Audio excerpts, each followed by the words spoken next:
तो चलो आज मैं आपको बताती हूँ कि कौन से वो चेंजेस आते हैं जब आप 8वीं से 9वीं में आते हो। 8th स्टैंडर्ड में एक ही बुक होता था मैथमेटिक्स का, लेकिन जब क्लास 9th में जाते हो ना तो सडनली क्या होता है ना, सडनली आपका जो क्लासरूम है वो बहुत बड़ा हो जाता है। आपको 9th में थोड़ा सा सीरियस होना पड़ेगा क्योंकि 9th का बेसिक आपके 10th में काम आएगा।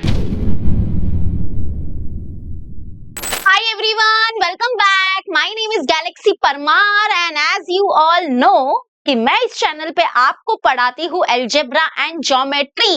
तो हेलो हेलो हेलो, अगर आप अभी अभी क्लास 9th में आए हो तो वेलकम वेलकम वेलकम। शायद आपको ये चैनल के बारे में नहीं पता था या पता था तो बहुत अच्छी बात है। मैं एक बात बता देती हूँ कि महाराष्ट्र स्टेट बोर्ड में मैं लास्ट मोर देन 5 इयर्स, 5.5 साल हो गए अभी तो, 5.5 साल से पढ़ा रही हूँ अलजेब्रा एंड ज्योमेट्री, ठीक है। और अभी आप 9th स्टैंडर्ड में आए हो, 8th से 9th स्टैंडर्ड में आए हो, ठीक है। तो चलो आज मैं आपको बताती हूँ कि कौन से वो चेंजेस आते हैं जब आप 8वीं से 9वीं में आते हो, ठीक है। और मैं मेरे बारे में भी थोड़ा थोड़ा बात करती रहूंगी बीच बीच में, ठीक है। ये वीडियो पूरा देखना क्योंकि पूरे वीडियो में सिर्फ आपके काम की बात हो रही है, ठीक है। आप लेट के देखो ये वीडियो, आराम से ईयरफोन लगा के देखो, कोई कोई ऐसा नहीं है कि नोट्स बनाना है, कुछ नहीं बनाना है।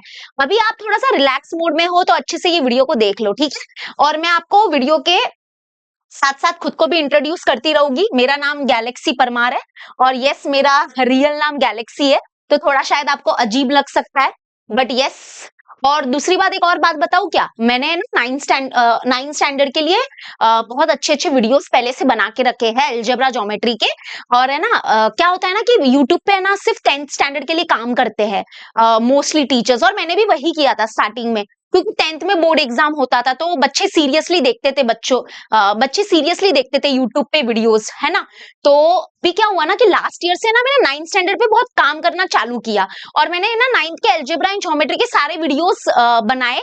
यानी कि मैं क्या करती थी पता है, एक ही वीडियो में पूरा चैप्टर अपलोड कर देती थी। तो मेरे जो वीडियोस है ना उसका जो ड्यूरेशन है ना वो बहुत बड़ा बड़ा होता था, मतलब 5-5 घंटा, 6-6 घंटा। अभी कुछ चैप्टर ऐसे जिसका 8 घंटा हो गया क्योंकि उसमें प्रैक्टिस सेट बहुत सारी थी और बहुत लंबा वीडियो था, ठीक है। तो बच्चों को वो बहुत पसंद आने लगा। तो 9th स्टैंडर्ड में है ना, मतलब पूरे महाराष्ट्र स्टेट बोर्ड में मेरा चैनल टॉप नंबर 1 में था 9th स्टैंडर्ड में। तो मुझे बहुत, मतलब अभी भी है 9th स्टैंडर्ड के लिए। तो वही मैं आप सबको बताना चाहती हूँ कि क्लास 8 से क्लास 9th में आओगे तो क्या चेंजेस मिलेगा और सब कुछ बताओगे। और बहुत बच्चे ना अभी ऑनलाइन ज्यादा शिफ्ट हो रहे हैं, मतलब ऑनलाइन से पढ़ाई करना ज्यादा प्रिफर करते हैं। तो इसलिए चलो मैं आपको सपोर्ट करने के लिए आ गई हूँ। नाम क्या है जरूर मुझे कमेंट में बताओ, because I am very excited कि हमारे जो क्लास 9th के बच्चे हैं वो कैसे हैं, क्या है, ठीक है। तो यस, चलो देखते हैं कि कौन से वो चेंजेस आते हैं क्लास 9th में। और दूसरी बात, सब लोग जरूर अपना जो कमेंट है, सॉरी अपना जो नाम है वो जरूर मुझे बताओ कि का नाम क्या है। प्रेजेंट मैम, प्रेजेंट ही लगा दो। और हम लोग टारगेट करते हैं 5000 लाइक का टारगेट रखते हैं और 300 कमेंट तो मुझे पता है आराम से हो जाएगा। ये दो तो बहुत आराम से हो जाएगा, इससे ऊपर ही होने वाला है मुझे पता ही है। लेकिन आप प्लीज अपना पहले अटेंडेंस लगा दो प्रेजेंट मैम के नाम से। कम ऑन गाइस, अगर आप 9th में आ रहे हो ना तो मजा आने वाला है। चलो let's start with the changes number 1 that will happen. और ये बहुत ही अच्छा चेंज है। अच्छा चेंज तो नहीं बोलूंगी बट देखो, मैं तुम लोग को बताती हूँ कि क्या होगा ना। फर्स्ट चेंज ये है कि सब्जेक्ट जो है ना वो डिवाइड हो जाएगी और आपकी बुक इंक्रीज हो जाएगी। अभी देखो, क्लास 8 में क्या था, आपको एक ही बुक था, याद है, मैथमेटिक्स का। याद है कि नहीं आता है? देखो मैं यहाँ पे बताती हूँ, ये देखो, ये देखो। हाँ, ये आपका क्लास 8 में मैथमेटिक्स का बुक था, राइट। क्लास 8 में एक ही बुक था और सारे चैप्टर्स इसी में थे, ठीक है। लेकिन अभी क्या होने वाला है ना, आपको है ना के बुक थोड़े से बढ़ जाएगी और आपको मैथमेटिक्स के 2 बुक होने वाले हैं 9th स्टैंडर्ड में। ये है हमारा मैथमेटिक्स का मैथ्स 1 और ये है मैथ्स 2, ठीक है। मैथ्स 1 को जो है हम लोग बोलते हैं अलजेब्रा, इसको अलजेब्रा भी बोलते हैं, अलजेब्रा, दिस इज अलजेब्रा। इसमें आप लोग अलजेब्रा में क्या स्टडी करोगे, क्या होगा, वो मैं कोई एक दूसरा वीडियो बनाऊंगी जिसमें मैं आपको अलजेब्रा एंड ज्योमेट्री की कंप्लीट गाइडेंस दूंगी। क्या आपको वो वीडियो चाहिए तो मुझे कमेंट में जरूर बता देना। और मैथ्स 2 जो होगा वो ज्योमेट्री होता है, इसको ज्योमेट्री भी बोलते हैं, इसको पार्ट 2 भी बोलते हैं। 8th स्टैंडर्ड में एक ही बुक होता था मैथमेटिक्स का, लेकिन लेकिन लेकिन आपको ये 2 डिवाइड हो जाएगी बुक, ठीक है। Algebra, geometry. Algebra is all about equation and everything, okay? And geometry is about the shape, figures, triangle, circle, ये सब के ऊपर है, क्वाड्रिलेटरल्स के ऊपर रहेगा, ठीक है। तो ऐसे 2 बुक्स होंगे, ओके। और आपके 2 एग्जाम्स हो गए मैथमेटिक्स का, एक अलजेब्रा का होगा, एक ज्योमेट्री का होगा, अलग अलग दिन होगा वैसे, ठीक है। क्लियर हुआ ये? तो यस, क्या होता है ना, सीन क्या होता है, पहला चेंजेस ये है कि आपकी बुक थोड़ी सी बढ़ जाती है, मैथ्स के 2 बुक हो जाते हैं, और साइंस का तो एक ही बुक रहता है 9th स्टैंडर्ड में, लेकिन उसमें भी क्या होता है ना, साइंस 1 साइंस 2 अलग होता है, तो साइंस भी स्प्लिट हो जाता है, बुक दो नहीं होते हैं बट एक ही बुक रहता है। बट उसमें साइंस 1 में क्या होता है, science 1 is all about physics chemistry, ऐसा होता है कि फिजिक्स केमिस्ट्री के ऊपर होता है, और साइंस 2 जो होता है ना, उसमें बायोलॉजी होता है, क्या होता है, बायोलॉजी होता है, ठीक है, ऐसा हो जाता है। और तो बच्चों को पता है सिलेबस जो है वो थोड़ा डबल हो गया, ये वो क्या करना चाहिए ऐसी परिस्थिति में, तो नीचे मैंने हमेशा वो सोल्यूशन भी दिया है, ऐसा नहीं है कि मैं आपको टेंशन देके भाग जाऊंगी, सोल्यूशन भी देती हूँ। तो यहाँ पे ना पैनिक करने की कोई जरूरत नहीं है, मतलब डरो मत, आपको क्या करना है, अभी ये ना 8th स्टैंडर्ड में क्या होता है ना, मैं सच बोलूं, आप लोग है ना ट्यूशन में जाते हो, एक कंबाइंड ट्यूशन होता है आपका, जिसमें सारे बच्चे सारे स्टैंडर्ड्स के बैठते थे, और आप शायद एक बुक रखते थे, एक बुक रखना, पता नहीं अभी 8th स्टैंडर्ड का क्या सीन है, एक बुक में सारे सब्जेक्ट होना, वो नहीं करना है अभी। अभी 9th स्टैंडर्ड में आपको क्या करना पड़ेगा, स्टार्टिंग से ही क्या करना पड़ेगा, आपको हर सब्जेक्ट के लिए एक अलग नोटबुक बनानी है, और अलजेब्रा ज्योमेट्री की भी अलग ही होगी, हाँ, ऐसा नहीं कि अलजेब्रा ज्योमेट्री की सेम बनाओगे, नहीं, वो 2 अलग बनाना, तो ऐसे आपको अलग बुक बनानी है। क्लियर हुआ? और पहले से स्टार्टिंग से ऑर्गेनाइज रहो। अभी आप क्लास 9th में ना अलग अलग क्लासेस लगाओगे, एंड आप ट्यूशन नहीं जाओगे अभी, मतलब आपके प्रॉपर क्लासेस में बेंच वगैरह होंगे, हर सब्जेक्ट की अलग टीचर्स आपको पढ़ाने वाली है, तो हर सब्जेक्ट का अलग बुक रखो, ऑर्गेनाइज रखो, ठीक है, स्टार्टिंग से ये काम कर लेना तो बेस्ट रहेगा आपको, ठीक है। क्लियर हो गया? अब आ जाते हैं, ये भी देख लो, अलजेब्रा ज्योमेट्री। अच्छा, और एक बात मैं आपको बता देती हूँ कि क्लास 9th का अलजेब्रा एंड ज्योमेट्री, अगर आप देखोगे तो अलजेब्रा में आपको टोटल मिलेंगे 7 चैप्टर्स मिलेंगे, कितने मिलेंगे, 7 चैप्टर्स मिलेंगे, और ज्योमेट्री में आपको मिलेंगे 9 चैप्टर्स, कितने मिलेंगे, 9 चैप्टर्स, ठीक है। और सबसे अच्छी बात क्या है पता है, तुम्हारी टीचर मतलब मैंने ये सारे चैप्टर्स के प्रैक्टिस सेट के वीडियोस अवेलेबल किए हैं इस चैनल पे, yes this is our channel, यही चैनल है। आपको बस क्या करना है, प्लेलिस्ट में जाना है, ये देखो प्लेलिस्ट में जाओ, मोबाइल में भी आपको ऑप्शन दिखता है ऐसा पूरा प्लेलिस्ट में जाने का, और ये प्लेलिस्ट आपके लिए बनी है क्लास 9th की, ये देखो, ये थंबनेल देख दो, ये लास्ट चैप्टर है surface area volume, but obviously last chapter upload किया था मैंने ज्योमेट्री का, लेकिन इसमें सब है, आप काउंटिंग कर लो कितना काउंटिंग होगा, देखो 7 + 9 कितना होता है, 9 10 11 12 13 14 15 16, वैसे तो 16 होना चाहिए, 15 वीडियोस क्यों है, जरा मैं देखती हूँ, ऐसे नहीं होना चाहिए था, क्योंकि है इसमें, अरे टेंशन मत लो तुम, मैं बोल रही हूँ ना सारे चैप्टर्स अवेलेबल है, जो चैप्टर्स मुझे लग रहा है नहीं मैंने प्लेलिस्ट में डाला है वो मैं डाल के दूंगी, ठीक है। एक बार फिर से बताती हूँ, रुको मैं बताती हूँ, मेरे चैनल पे सब अवेलेबल है, ऐसे कैसे नहीं होगा, मैंने ये ना इतना ईमानदारी से ये वीडियो बनाया, देखो ये हमारा चैनल है, बाय द वे अगर आपके कोई छोटे भाई बहन है 5th to 8th स्टैंडर्ड में, तो उनके लिए ये वाला चैनल है, तो इसको भी सब्सक्राइब करने बोल देना, क्योंकि मैं यहाँ पे भी अभी 8th स्टैंडर्ड के लिए नए नए वीडियोस डालने वाली हूँ, प्लेलिस्ट में गई और ये रहे हमारे वीडियोस, ठीक है। अभी मैं यहाँ पे क्लिक करती हूँ, अब देखो यहाँ पे क्लिक करूंगी ना तो मुझे सब मिल जाएगा, सबसे पहले हमारा ज्योमेट्री का फर्स्ट चैप्टर, अलजेब्रा का फर्स्ट चैप्टर, ज्योमेट्री का सेकंड चैप्टर, अलजेब्रा का सेकंड, फिर ज्योमेट्री का थर्ड, अलजेब्रा का थर्ड, फिर ज्योमेट्री का फोर्थ, अलजेब्रा का फोर्थ, फिर ज्योमेट्री का फिफ्थ, अलजेब्रा का फिफ्थ, उसके बाद फिफ्थ सिक्स्थ इसका हुआ, इसका सिक्स्थ आ गया, भाई सर्कल किधर गया, सर्कल है ना ये रहा, फिफ्थ चैप्टर क्या था, कॉर्डिलेटरल्स है ना, ये रहा कॉर्डिलेटरल्स, बोलो कॉर्डिलेटरल्स के बाद circle, coordinate geometry, trigonometry, surface area volume, ओ स्टैटिस्टिक नहीं ऐड किया है मैंने, ओके स्टैटिस्टिक मैं इसमें डाल दूंगी, मैंने अपलोड किया था वो वीडियो, वो बस इधर गया नहीं है, ठीक है। बाकी एक ही वीडियो में पूरा चैप्टर बनाती हूँ मैं, तो आपको मेरे वीडियो के ड्यूरेशन थोड़े बड़े बड़े दिखेंगे, 2 घंटा 3 घंटा 5 घंटा 6 घंटा 7 घंटा, तो मेरे ड्यूरेशन पे मत जाना, मेरी क्वालिटी देख लेना, पढ़ाई की पढ़ाने का जो मेरा तरीका है ना बेस्ट है, बोलना मत मैंने बोला नहीं था, ठीक है, हाँ तो बहुत अच्छा तरीका है मेरा पढ़ाने का, मस्त एक्सप्लोर करो, ये चैनल को मैं लिख के देती हूँ, आप बोलोगे वाव टीचर क्या पढ़ाया है आपने, ठीक है। और अपने फ्रेंड्स को, अपने 5 फ्रेंड्स को ये वीडियो शेयर कर देना, ये चैनल को शेयर कर देना, प्रॉमिस करो सब लोग, आपके कोई 5 दोस्त तो हो गई जिसको आप मानते हो जानते हो, तो प्रॉमिस करो 5 फ्रेंड को अभी के अभी ये वीडियो को शेयर कर दो, तो मैं मान जाऊंगी, ठीक है। क्लियर हुआ? चलो नेक्स्ट आते हैं अभी हम लोग सेकेंड चेंजेस ये होता है कि सिलेबस थोड़ा बेटा डीपर होने वाला है आपका, ठीक है। 8th स्टैंडर्ड में मैं तो सच बोलूं बच्चे इतना है ना, वो इतना भी बड़े नहीं होते हैं, क्योंकि मैंने 8th को ऑफलाइन भी पढ़ाया हुआ है। बच्चे मस्ती मोड में ज्यादा रहते हैं, चुलबुले रहते हैं, मैंने ये नोटिस किया है भाई, मैं पढ़ाती हूँ ऑफलाइन में भी पढ़ाती थी, सॉरी। बच्चे चुलबुले रहते थे, इतना सीरियसली ही नहीं लेते थे पढ़ाई को, और डीपर समझते नहीं थे कॉन्सेप्ट को। बट है ना, आपको 9th में थोड़ा सा सीरियस होना पड़ेगा, क्योंकि 9th का बेसिक आपके 10th में काम आएगा, है ना, 10th में काम आएगा। आप फिर उसके बाद अभी 10th का बोर्ड एग्जाम दोगे, आपका 8th बेसिक था ही, पता नहीं कितना ध्यान दिया है क्या नहीं दिया है। 9th में आपको सच में ना कॉन्सेप्ट पहले समझना पड़ेगा। बहुत तुम लोग ये वर्ड सोचो, 8th में क्या होता था, डायरेक्ट आंसर्स वगैरह लर्न कर दिए, हो गया ये वो, लेकिन ऐसा 9th में नहीं चलेगा। फर्स्ट आप कॉन्सेप्ट समझोगे, उसके पीछे का सब लॉजिक समझोगे, एंड देन ये प्रूफ एंड ऑल करोगे। मतलब अभी आप लोग देखना, मैं सच बोलूं आपको, ज्योमेट्री में है ना, एल्जेब्रिक एक्सप्रेशन मतलब इक्वेशन वगैरह आ जाएगा, मतलब आपका भारी हो जाएगा, सिलेबस थोड़ा भारी हो जाएगा। और जब 8th से 9th में आते हैं ना, तो बच्चे ये ट्रांजिशन हैंडल नहीं कर पाते बहुत लोग, उनके वजह से उनका रिजल्ट भी डाउन हो जाता है। स्टार्टिंग में होता है, बट वो उसके बाद वो बैलेंस कर लेते हैं चीजों को।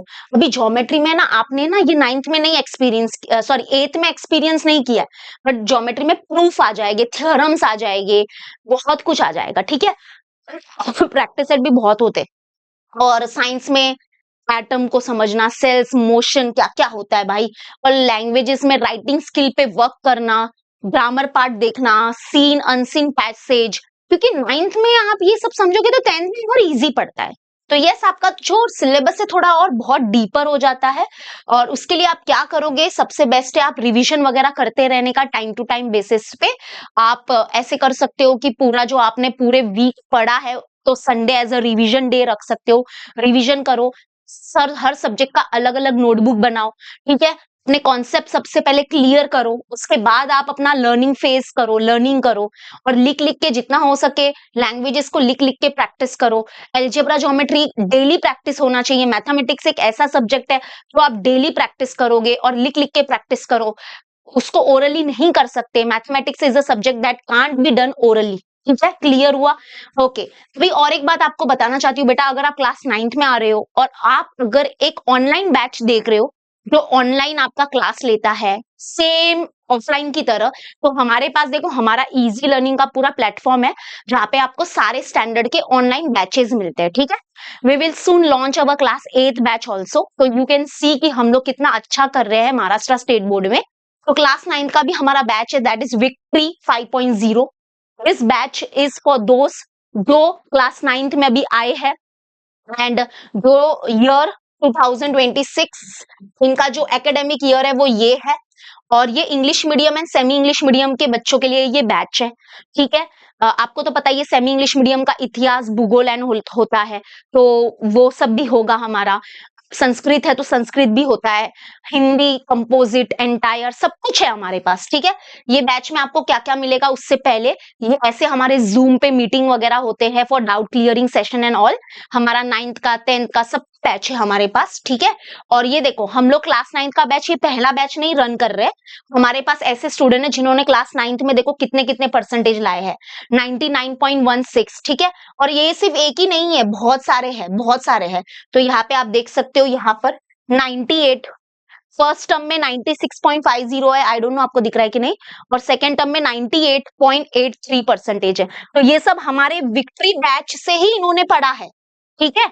और यहाँ पे देखो 91.50 परसेंटेज, 92 परसेंटेज, ठीक है।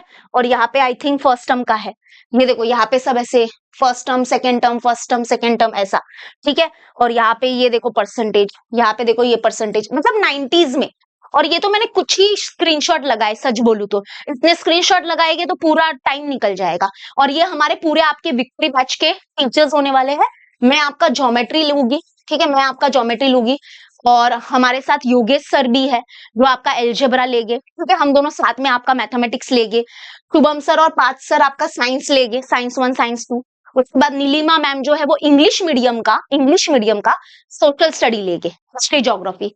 संस्कृत शैलेश सर संस्कृत लेंगे, चंद्रशेखर सर इंग्लिश लेंगे, फरीन मैम जो है वो मराठी मीडियम का सोशल स्टडी लेंगे, मराठी मीडियम का सोशल स्टडी है ना, इतिहास भूगोल, और ये मराठी सब्जेक्ट भी लेंगे। और कोमल मैम हमारे हिंदी लेंगे, योगेश सर एल्जेब्रा लेंगे, बरोबर, ठीक है। तो क्या क्या बैच में फीचर्स क्या है बता दूं। हमारा ये जो बैच है ना वो लाइव बैच है। क्या है हमारा ये लाइव क्लास होगा, लाइव, यस, शाम के टाइम पे होगा, 6 के बाद 7 के बाद होगा, 2 लेक्चर्स होंगे पर डे, लाइव बैच होगा। मोबाइल लैपटॉप कहीं से भी इसको एक्सेस कर सकते हो, ठीक है। और हर सब कुछ डिटेल में पढ़ाया जाएगा, कंप्लीट सिलेबस आपको करवाया जाएगा। मोबाइल लैपटॉप पीसी कहीं से भी एक्सेस कर सकते हो। अगर कोई लाइव लेक्चर मिस हो जाए तो आपकी मतलब रिकॉर्डिंग अवेलेबल रहेगी, तो आप कहीं पे भी रात को, आधी रात को वो रिकॉर्डिंग देख सकते हो। उसके बाद आपके जैसे ही चैप्टर खत्म हो जाएगा, चैप्टर वाइज आपके डाउट क्लियरिंग सेशन लिए जाएंगे। एग्जाम के पहले आपका रिवीजन होगा, अगर आपको चाहिए तो आपको एक पर्सनली नंबर दिया जाएगा हमारा टीचर का सबका, जिससे आप पर्सनली बात कर सकते हो, ठीक है। और हमारे पास सब्जेक्टिव टेस्ट है, ऑब्जेक्टिव टेस्ट है, सब टेस्ट है हमारे पास, ठीक है। और आपको सब टेस्ट मिल रहे हैं, टेस्ट है, टीचर्स अच्छे हैं, शाम के टाइम लेक्चर हो रहा है। तो अगर आपको एक ऐसा ऑनलाइन मस्त बैच चाहिए तो आ जाइए। और हमारे पास अभी फिलहाल डिस्काउंट भी चल रहा है अच्छा खासा। हाँ, ये प्राइस नहीं है बेटा, बिल्कुल भी टेंशन मत लेना। 9,000 for everything, for full year, मतलब पूरे साल का ये फीस है, पूरे साल का फीस है। अभी डिस्काउंट चल रहा है तो ये 9,000 हो गया है। मैं चाहती हूँ कि जल्द से जल्द आप इसका लुफ्त उठा दो, फायदा उठा दो, मजा आ जाएगा, ठीक है। अगर आप इंक्वायरी करो, एक काम करो, आपको अगर कुछ समझ में नहीं आ रहा है ना, कॉल करो। से कॉल करके तो कोई पैसे नहीं मांगेगा, और पैसे दो, चलो कॉल किया, ऐसा तो कुछ नहीं है। मम्मी पापा से बात करवाओ, किसी से भी बात करवाओ और कॉल कर लो, एक बार कॉल कर लो। मैं सच बोल रही हूँ, आप खुश हो जाओगे हमारे टीचर से बात करके। आप हमारे जो एजुकेशनल काउंसलर है ना, वो आपसे बात करेंगे, ठीक है। चलो, डिस्काउंट वगैरह चल रहा है तो जल्दी से आ जाइए यार, मैं तो वेट कर रही हूँ आपका। ओके, चलो, मैंने 2 चेंजेस बताए ना आपको। नंबर 1, आपके टेक्स्ट बुक में ना थोड़ा बुक इंक्रीज हो जाएगी, तो मैथमेटिक्स के 2 बुक हो जाएंगे, साइंस में भी स्प्लिट हो जाता है, साइंस 1 साइंस 2 ऐसा है एंड ऑल। उसके बाद सेकंड है कि सिलेबस थोड़ा डीपर हो जाएगा, मतलब कि थोड़ा सा 8th स्टैंडर्ड से 9th स्टैंडर्ड का ट्रांजिशन थोड़ा होता है, थोड़ा सा है ना झटका दे देगा आपको। थोड़े से सिलेबस और डीपर हो जाता है, कॉन्सेप्ट बहुत डीपर समझने पड़ते हैं। थर्ड है कि बहुत बच्चों के मार्क्स है ना सडनली गिर जाते हैं 9th स्टैंडर्ड में, ये मेरे साथ भी हुआ था। क्योंकि 8th है ना, सच बोलूं बहुत हल्का फुल्का ये हमारा स्टैंडर्ड है, इसमें अचानक से ना 9th में आने का, क्लासेस ज्वाइन करने का, इतने सारे बच्चों को देखने का, कंपटीशन लेवल बहुत बढ़ जाता है। और बहुत बच्चे क्या होते हैं कि जो कर लेते हैं 9th में, बट कुछ बच्चे डिमोटिवेट हो जाते हैं दूसरों को देख के, और है ना क्लास 8 में फिर भी मार्क्स मिल जाते हैं, बट क्लास 9th में क्या होता है ना के कॉन्सेप्ट्स को देखा जाता है कि आप अच्छे से, स्टेप्स बहुत इंपॉर्टेंट हो जाते हैं मैथमेटिक्स में, छोटी छोटी स्टेप्स की वजह से मार्क्स कट कर देते हैं, ज्योमेट्री में रीजन नहीं लिखा उसकी वजह से मार्क्स कट कर देते हैं, तो ऐसा सब होता है, ठीक है। तो क्या करें हम फिर, आपको कुछ नहीं है, कॉन्सेप्ट पे फोकस करो, अपने खुद के नोट्स बनाओ। मैं ये बार बार बोल रही हूँ, ये बात याद रखना कि अगर आप खुद के नोट्स बनाओगे ना तो ये हेल्प करेगा आपको, रिवीजन के लिए हेल्प करेगा आपको। क्लासेस में जब भी कोई भी पढ़ा रहा है तो आपकी खुद की एक बुक होनी चाहिए, उस बुक में आप वही लिखोगे जो टीचर्स बोल रहे हैं, टीचर्स अपने तरफ से कुछ इंपॉर्टेंट पॉइंट आपको दे रहे हैं तो अपने बुक में वो लिखो, वो सब काम आता है, ठीक है। तो प्लीज कॉन्सेप्ट पे फोकस करना क्लास 9th में, और उसके बाद अपने एक्सरसाइज क्वेश्चन को सॉल्व करना, लिख लिख के प्रैक्टिस करना, और अपने खुद के नोट्स बनाना, सारे सब्जेक्ट की बुक अलग रखना। फोर्थ है कि हमारा जो क्लास 8 क्या होता है ना, बच्चों को लर्न करवाते हैं, टीचर उनके पीछे पड़े हुए रहते हैं और उनका ओरल लेते हैं ऐसे कि हाँ हाँ ये क्वेश्चन लर्न करके आओ, फिर आप जाके ओरल देते हो, ये देते हो, ऐसे छोटे बच्चों की तरह ट्रीट करते हैं। 9th में आप अभी थोड़ा इंडिपेंडेंट होने वाले हो, 9th में ऐसे आपको मार मार के नहीं पढ़ाने वाला है कोई, ठीक है। आप खुद ही सेल्फ स्टडी करोगे, यूट्यूब का सपोर्ट लोगे, कहीं से भी सपोर्ट लोगे, अभी आपको अपना इंडिपेंडेंट थोड़ा बनना पड़ेगा, ठीक है। तो क्लास 8 क्या होता है ना, स्कूल इनाफ लगता है और हो जाता है ट्यूशन वगैरह से, छोटे मोटे ट्यूशन से हो जाता है, टीचर ओरल वगैरह लेते हैं और बस रट्टा मरवाने में टीचर बिलीव, मतलब टीचर क्या, जो क्लासेस के टीचर्स है, ट्यूशन के टीचर्स है सॉरी, वो मतलब कि वो लर्न करके आओ आपका ओरल लेते हैं। लेकिन क्लास 9th में ऐसा नहीं चलेगा, आपको स्कूल में भी जाना है, स्कूल में भी अच्छे से नोट्स बनाने हैं, आपके क्लासेस वगैरह हो गए, ऑनलाइन हो ऑफलाइन हो कहीं भी हो, प्लस आपको घर पे आके सेल्फ स्टडी भी करना पड़ेगा। Self study is very important in class 9th, क्योंकि सेल्फ स्टडी आपको समझेगा क्लास 9th में और वो क्लास 10th में भी अप्लाई होगा फिर, ठीक है, कंपलसरी होगा। तो डेली क्या करने का मैं आपको बताती हूँ, 2 सब्जेक्ट बनाओ, मतलब 2 सब्जेक्ट करो। को डेली क्या करना है, 2 सब्जेक्ट करना है, सब्जेक्ट 1, सब्जेक्ट 2, ठीक है, सब्जेक्ट 1 एंड सब्जेक्ट 2। अभी सब्जेक्ट 1 में क्या होगा ना, आप अपना अलजेब्रा ज्योमेट्री रखो, अलजेब्रा ज्योमेट्री मतलब कि प्रैक्टिकल सब्जेक्ट रखो जिसको लिख लिख के करते हैं, जैसे कि अलजेब्रा ज्योमेट्री में क्या होता है ना, लिख के प्रैक्टिस करना रहता है, सम्स करने पड़ते हैं। और दूसरा सब्जेक्ट वो रखो जो है ओरल वाला, जैसे हिस्ट्री, ज्योग्राफी, जिसमें लर्निंग होता है। तो कभी कंटाला आ जाए तो आप थोड़ा मैथमेटिक्स की तरफ जाओ, जहां पे लिख लिख के प्रैक्टिस करना होता है। अगर कभी आपको इंटरेस्ट ठीक है, आपका पढ़ने का मूड है, तो ऐसा लर्न करो। मतलब अभी वो तो पर्सन टू पर्सन डिपेंड है, किसी किसी को मैथमेटिक्स पसंद ही नहीं है, किसी किसी को हिस्ट्री ज्योग्राफी ज्यादा पसंद होता है, लर्निंग वाला सब्जेक्ट। तो ऐसे आप अपना है ना डिवाइड करो, और ज्यादा नहीं, एक एक घंटा भी अगर आपने दिया ना 9th स्टैंडर्ड में, मतलब डेली का अगर आप 2 घंटा भी पढ़ते हो ना, तो वो भी इनफ है। और है ना, कंसिस्टेंसी बहुत इंपॉर्टेंट है। कंसिस्टेंसी मतलब रोज थोड़ा थोड़ा पढ़ने का। कभी एक आधा कुछ मिस हो गया तो ठीक है, लेकिन उसको बैक टू फिर से आपको अपने ट्रैक पे आना है। तो रोज थोड़ा थोड़ा पढ़ो, और कोई मोटिवेशन के लिए ऐसा रुको मत कि हाँ जब एग्जाम आएगा तभी मैं पढ़ूंगा, उसके 2 दिन पहले पढ़ूंगा, 3 दिन पहले पढ़ूंगा। तो वो पढ़ाई फिर पढ़ाई नहीं है, वो मार्क्स के लिए पढ़ाई हो रही है, वो आपकी मर्जी, फिर देख लो, ठीक है। लेकिन अगर आप कॉन्सेप्ट बिल्ड करना चाहते हो सच में, तो आपको थोड़ा स्टार्टिंग से पढ़ना पड़ेगा, कंसिस्टेंटली पढ़ना पड़ेगा। लेकिन अगर आपको सिर्फ मार्क्स के लिए पढ़ाई करना है कि हाँ मैं एंड में पढ़ के मार्क्स लेके आ जाऊंगा 9th स्टैंडर्ड में, बस मुझे वही चाहिए, तो वो आपकी मर्जी, आप एंड में पढ़ाई कर सकते हो। और वो 10th में फिर वो प्रॉब्लम क्रिएट करेगा, कॉन्सेप्ट्स क्लियर नहीं होंगे, रट्टा वाले कॉन्सेप्ट्स, फिर मजा नहीं आएगा, ठीक है। चलो लास्ट है, सब लोग कमेंट में अभी तक ये वीडियो जो देख रहा है वो कमेंट में टाइप कर लो लास्ट, तो मैं समझ जाऊंगी कि हाँ आप यहां तक आ चुके हो and you are very serious about your class 9th journey. तो चलो नेक्स्ट है, जैसे मैंने बोला था कंपटीशन एंड प्रेशर थोड़ा इंक्रीज हो जाता है, ठीक है। कैसे इंक्रीज हो जाता है, क्योंकि देखो एक तो क्या है ना, क्लास 8th में क्या होता है, बहुत बच्चे ट्यूशन वगैरह जाते हैं, ठीक है। वो ट्यूशन क्या होता है ना, ट्यूशन एक घर पे लिया जाता है, घर पे बैठते हैं बच्चे, या छोटा बहुत छोटा क्लास होता है, ऐसा होता है।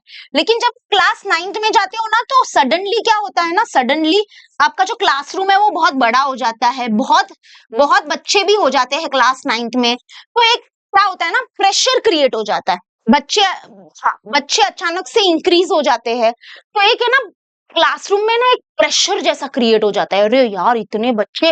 और कुछ बच्चे क्या होते हैं ना, वो तो पहले से क्या होता है ना, किसी के बीच में इनबिल्ट वो होता है, इनबिल्ट स्मार्टनेस होती है कि they are very smart and वो लोग आंसर्स करते हैं सब टीचर्स को एंड ऑल। तो आपको लगता है यार मैं वो क्या डब्बू हूँ क्या, मैं ऐसा हूँ क्या, मैं वैसा हूँ क्या, ऐसा फील होता है। और शर्माना नहीं है, स्पेशली क्लास 9th में बच्चे शर्माते बहुत है। शर्माते मतलब like don't stand up and speak. कुछ बहुत कम बच्चे हैं, मैंने ऑफलाइन में पढ़ाया है, तो मैंने ना ऐसे नहीं, क्लास 9th के बहुत सारे बैचेस होते थे, उसमें कुछ ही बच्चे थे, सिलेक्टिव 2-3 बच्चे होते थे जो क्वेश्चन पूछते थे, जो एकदम ऊपर करके आंसर देते थे, और बाकी सब सब बैठते थे। तो ऐसा नहीं करना है। आई नो आप लोग, कोई कोई शाय होता है, किसी किसी को ऐसा इंटरेस्ट नहीं होता है, क्या क्यों बोलना है, ऐसा आपका होता है, ठीक है। बट आपको अगर डाउट है तो जेन्युइनली आप टीचर को बाजू में लेके जाके भी पूछो, और अच्छे से खुद को अगर आंसर्स आता है तो बोलने की हिम्मत रखो। Public speaking is also very important, ठीक वैसा। तो आप एक कंपेयर मत करना इधर उधर से, तो कंपेयर मत करो। पेरेंट्स की एक्सपेक्टेशन अचानक से बढ़ जाएगी, 9th में आए हैं, फिर अगले साल 10th है, तो पेरेंट्स यही बोलेंगे आपको कि अरे क्लास 9th है, बेसिक्स क्लियर करना पड़ेगा, अगले साल तो तू 10th में जाएगा, 10th में जाएगी, तब क्या होगा, ये होगा वो होगा, बड़ा हो गया है, बड़ी हो गई है, ऐसा सब बोलेगी। और वो बोल रहे हैं ठीक है, आप अपना अच्छे से काम करो। आप अगर पेरेंट्स आपको पढ़ते हुए देखेंगे तो उनको लगेगा हाँ मेरा बच्चा पढ़ रहा है। अभी क्या होता है ना, कोई कोई पढ़ता है बट मार्क्स नहीं आता है, तो अभी वो पेरेंट्स को समझना चाहिए कि हमारा बच्चा शायद पढ़ाई में अच्छा नहीं है, उसकी कुछ दूसरी स्किल्स है, उसका कुछ दूसरा टैलेंट है, तो वो अभी पेरेंट्स को समझना चाहिए ऑब्वियसली, ठीक है। क्या करें उसके लिए, प्लीज आप अपने आप को कंपेयर मत करो, बस अपने आप को इंप्रूव करने में बिलीव रखो। कल जो मैं था उससे बेटर मुझे होना है आज, और उसके बाद कल जो मैं होऊंगा, होने वाला हूँ, उसको मुझे क्या करना है, बेटर करना है आज के वर्जन से। मतलब ऐसा खुद को हर रोज इंप्रूव करो, ठीक है। तो बस दैट इज द थिंग, खुद पे ट्रस्ट करना। मैं सच बोल रही हूँ कि क्लास 9th मुश्किल नहीं होता है, बस एक अपग्रेड होगा आपका बहुत अच्छा, and you will feel like अब आप अच्छे बड़े इंसान मतलब लाइक बड़े हो गए हो, ग्रोन अप हो गए हो, ठीक। बिकॉज यू विल गो, आप क्लासेस जाओगे, आप इंडिपेंडेंट थोड़ा होना चालू हो गए हो क्लास 9th में। To be very frank, class 8 mummy papa भी आपको एक ट्रीट करेंगे, क्लास 9 10 में आप थोड़ा थोड़ा इंडिपेंडेंट हो रहे हो, फिर 11 12th में और ज्यादा हो जाते हो फिर। हाँ हाँ, चलो तो अर्ली स्टार्ट कर लो। अभी मई से तो बहुत बच्चों के क्लास भी स्टार्ट हो गए। Let me know in the comment section, अगर आप ऑफलाइन क्लास जाते हो तो आपके क्लास स्टार्ट हो गए हैं कि नहीं हो गए। And if you are looking for the online class, we have victory batch, come and join. आप मेरे यूट्यूब चैनल पे देख लो कि मैं कैसा पढ़ाती हूँ, आपको पसंद आ जाऊंगी, मैं पसंद आ जाऊंगी, मेरी टीचिंग पसंद आ जाएगी। कंसिस्टेंट रहना, ठीक है, और ट्रस्ट करो खुद को। आई होप आपको समझ में आ गया होगा। And yes, thank you for watching. Comment करो आपका नाम क्या है प्लस आपका सिटी क्या है, आप ऐसे लिखो। जैसे आप अगर रोहन हो तो रोहन स्लैश पुणे में रहते हो, कहीं पे भी रहते हो, मुंबई, एनीथिंग योर सिटी, जहाँ पे कल्याण वगैरह, तो योर नेम स्लैश एंड आपका city. Okay, by the way आप जरूर अपना नाम बताइए मुझे, और मैं बहुत जल्द आपको अलजेब्रा ज्योमेट्री कैसे पढ़ते हैं, क्या पढ़ते हैं, उसके बारे में जरूर बताऊंगी। सो यस, अगर आप ऑनलाइन बैच के लिए सर्च कर रहे हो तो we have victory. See you in the victory batch. Bye bye everyone, take care, bye bye.